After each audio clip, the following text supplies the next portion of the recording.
রাসূল সাল্লাল্লাহু আলাইহি ওয়াসাল্লামের মৃত্যুর আগে ইসলাম পূর্ণতা লাভ করছিল, এটা কিন্তু একটা আকীদা পয়েন্ট। এটা যদি বিশ্বাস করেন তাহলে আপনি কোনো বিদআতে যুক্ত হইতে পারবেন না। যে মানুষ বিদআতে যুক্ত হয় তার মানে কি, সে নতুন কিছু করে, নতুন কোনো ইবাদত করে, নতুন কোনো সওয়াবের ব্যাপার আবিষ্কার করে, তার মানেই কিন্তু সে প্রকারান্তরে মনে করতেছে যে আল্লাহ রসুলের জীবদ্দশায় ইসলাম পরিপূর্ণ হয় নাই, তার জন্য যোগ বিয়োগ গুণ ভাগ করার বাকি রয়েছে। খুব ইম্পর্টেন্ট পয়েন্ট, কিন্তু তার জীবদ্দশায় দিন পরিপূর্ণ হয়েছিল, এটা বিশ্বাস করা বা এটা মনে করা বা সে অনুযায়ী কাজ করা। সূরা মায়েদার 3 নম্বর আয়াতে আল্লাহ বলতেছেন, আজকের দিনে আমি তোমাদের জন্য তোমাদের দিনকে পরিপূর্ণ করে দিলাম এবং ইসলামকে তোমাদের দিন হিসাবে নির্ধারণ করলাম। ওই দিনের পরে আল্লাহ রসুল সাল্লাল্লাহু আলাইহি ওয়াসাল্লাম 81-82 দিন বেঁচে ছিলেন রাফলি।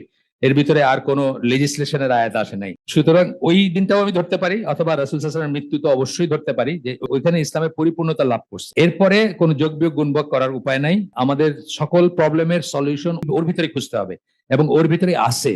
এটা আমাদের কিন্তু আকীদার একটা পয়েন্ট।